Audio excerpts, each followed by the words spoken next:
अच्छी रखो। ठीक है, तो यहाँ पर आपको स्क्रीन पर पहला क्वेश्चन दिखाई दे रहा है। ध्यान से देखो, क्वेश्चन में लिखा हुआ है एरोबिक रेस्पिरेशन मीन्स, मतलब एरोबिक रेस्पिरेशन का मतलब क्या होता है। पहला ऑप्शन लिखा हुआ है कंप्लीट ऑक्सीडेशन ऑफ सबस्ट्रेट।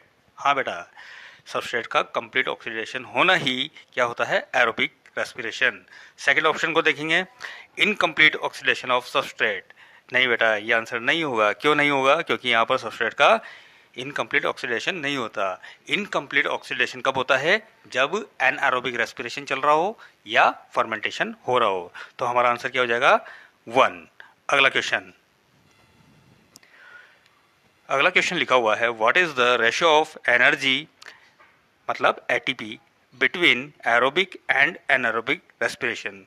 बेटा हमें पता है जब एरोबिक रेस्पिरेशन होगा तो कंप्लीट ऑक्सीडेशन ऑफ सबस्ट्रेट होगा, और अगर कंप्लीट ऑक्सीडेशन ऑफ सबस्ट्रेट होगा तो ज़्यादा एनर्जी रिलीज होगी, और वो हो सकती है या तो 36 या हो सकती है वो 38।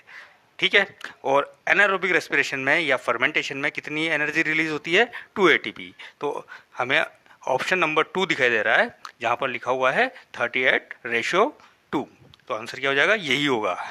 38 की जगह 36 भी हो सकता है। अगर हमें ऑप्शन में दिया जाए 19:1 तब भी आंसर राइट होगा। ठीक है, अगला क्वेश्चन,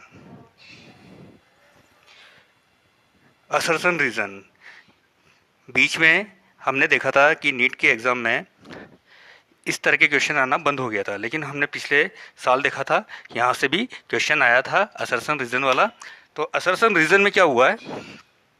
पहला यहाँ पर असर्शन लिखा हुआ है the Golgi body involve in glycosylation या ग्लाइकोसाइडेशन।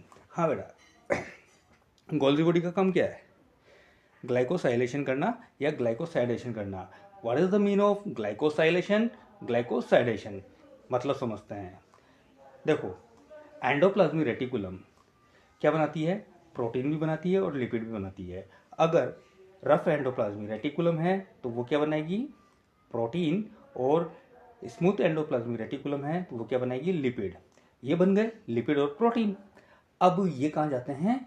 गोल्जी बॉडी में, और वहाँ पर इनका हो जाता है modification. After the modification these protein and lipid convert into the glycolipid, glycoprotein. मतलब यहाँ पर लिपिड और प्रोटीन क्या हो गई? Glycolipid, glycoprotein. इसी को हम क्या बोलेंगे? मॉडिफिकेशन ऑफ लिपिड या मॉडिफिकेशन ऑफ प्रोटीन। और ये काम कौन कर रहा है? Golgi body. तो असर्शन सही है। रीजन पढ़ेंगे। Golgi body is a cell organelle where modification of protein and lipid takes place. ये मैंने बात असर्शन में ही समझा दी। इसका मतलब हमारा जो आंसर होगा वो क्या होगा? Both A and R right, मतलब करेक्ट है। और रीजन जो है वो असर्शन को अच्छे तरीके से एक्सप्लेन कर रहा है।